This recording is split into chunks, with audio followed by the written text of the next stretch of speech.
Operation Pacifism Defect has come to a conclusion. That means that if you were in a Ghost clan and got 260 points or more, a Shadow clan that got 760 points or more, a Storm clan that got 2,520 points or more, a Mountain clan that got 7,560 points or more, or a Moon clan that got 25,200 points or more, you qualified to get the blueprint for the Ignis Wraith. It does need 5 of the detonate injectors that you get from within clan research that needs... It's basically going to cost you 50 detonate ampules. Wow. 2,500 salvage, 1,000 plastids and 5 control modules, as well as 2.5 days because you need to build 5 of these things to finally be able to build the Ignis Wraith, because if you got those points, you got the blueprint. There are some clans out there that got the 10%, the top 10% scores, also got this as a blueprint within their dojo. To build it, you do need those 5 detonate injectors, 3 Argon crystals, wow, 10,000 ferrite, and 5,000 rubido. Ooh, that's actually a lot of resources, and it does take a day for this thing to build. Damn, I was really hoping for 12 hours. I really don't want to rush this, but I find myself doing it anyway. Am I reading this right? Compared to the normal Ignis, it does less damage. It does 2 less damage. Once you add mods and everything else, obviously that number goes up by a lot. Okay, it has 30% status per second, this being fire-based, that is kind of a huge thing. Its magazine is bigger, and they've kind of made it a little bit better on the crit chance. Visually, the thing does look nice though, but stats-wise, that is downgrading a weapon and giving it no polarities whatsoever.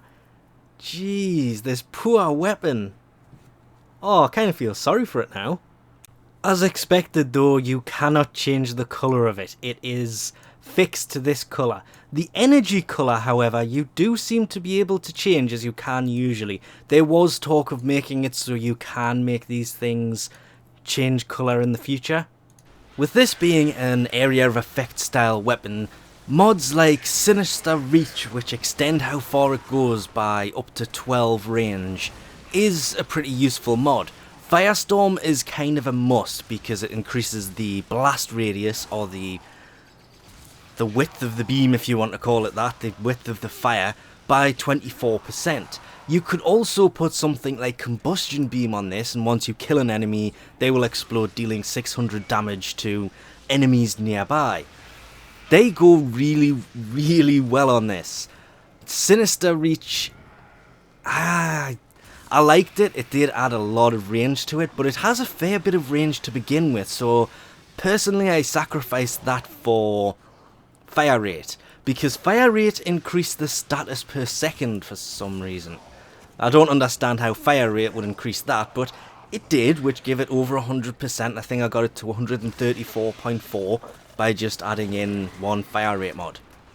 Heavy Caliber is another one of those mods that it can go pretty well on this. It does increase damage by usually about 100 to whatever element you have on this, but with it being a solely elemental weapon, building it was problematic at best, and I found myself reverting to the age-old build, where I basically former it 3 times. You've got Serration, Split Chamber, they go on pretty much every rifle, every primary. Heavy Caliber's only on here because I still haven't decided if I do want to commit to sacrificing the range and the damage in favour of something like Speed Trigger, which increases the, so you can see it there, the status per second to 134.4, but takes off over, give or take, 100-ish to each of the elemental combos. Again, this is all depending on which mods you actually put in here. I personally, at the moment, happen to have Blast and Corrosive. I got Corrosive on first with High Voltage and Malignant Force. Then Rhyme Rounds combines with its base fire damage and created Blast. It's a pretty useless build at the minute. With it losing the 2 extra damage, I did expect it to be a lot worse. Okay, it's got an extra 5% status per second over the normal Ignis, it does have an extra 50 in the magazine, which means putting fire rate on, it's going to empty the magazine about the same length of time if you've never ran an Ignis with a fire rate mod. And it does have a little bit more crit. Building it for crit, you can get it up to about 30%, I think. I did try it, but I personally preferred it more on the status side than the crit side. But just putting the crit mods on by themselves, you can see 30% crit chance with a 5.6 times multiplier, and that is before things like bladed rounds, which increase it with when you're aiming down the barrel, an Argon scope that increase the crit chance when you land a headshot. This one's on kill, this one's on headshot.